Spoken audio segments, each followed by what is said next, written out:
ঈদ মুবারক, ঈদ মুবারক, ঈদ মুবারক। সকলকে জানাচ্ছি পবিত্র ঈদ উল ফিতরের শুভেচ্ছা। তেলিহাটি কেন্দ্রীয় ঈদগাহ মাঠ থেকে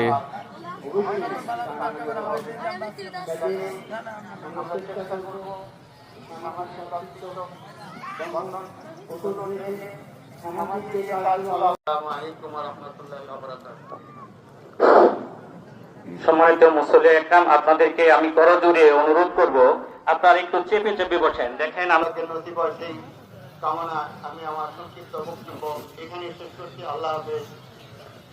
বাংলাদেশ জিন্দাবাদ। তেলিহাটি কেন্দ্রীয় ঈদগাহ মাঠ সুন্দর হোক, সার্থক হোক, আর অন্যান্য যে সামাজিক প্রতিষ্ঠানগুলো ইসলামের দিক থেকে পরিচালিত হবে সেগুলোর মঙ্গল কামনা।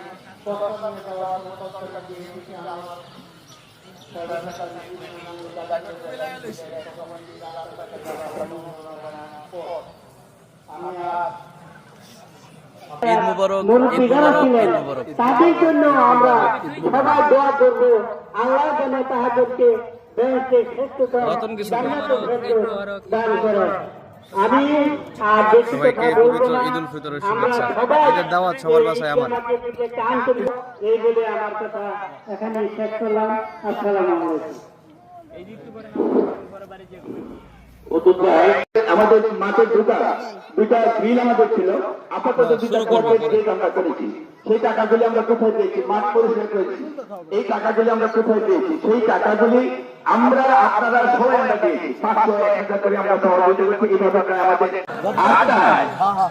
আচ্ছা, তারপরে 8.5 টাকা 8টা জয় হয়েছে, 8টা জয় হয়েছে, 8টা জয় হয়েছে। আমরা 8টা দেবো, লেখা আছে 8টা। কিসের নামাজ পড়তে আসছি? ঈদের নামাজ। ঈদের নামাজ ওয়াজিব, এটা আমরা জানি। আমাদের যখন বাড়িতে রওনা দিচ্ছি আমাদের নিয়ত হয়ে গেছে, শুধু আল্লাহু আকবার বলবো। আল্লাহু আকবার বলার পরে প্রথম তাকবীর আমরা হাত তুলে করবো। তাহলে খোলা মাঠে নামাজ পড়া জয় হলো, জয় হলো, জয় হলো। আগামী কুরবানির ঈদ ইনশাআল্লাহ আমরা খোলা মাঠে আদায় করব। ঠিক আছে? আপনাদের মতামত নিয়ে নিলাম, কিন্তু আমরা কমিটিগুলো নেই।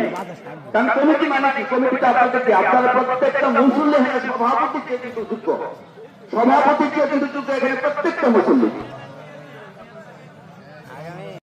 এবং ঈদের প্রতি অর্থাৎ আগামী কুরবানির আগে ইনশাআল্লাহ আমরা সেটা অথবা অ্যালুমিনিয়াম দিয়ে করার চিন্তা ভাবনা করছি। সকলে সম্মত, সবাই বললো যে এসএস দিয়ে করলে সুন্দর হবে। এসএস দিয়ে করলে এক একটা গ্যাস আমাদের পড়াশোনা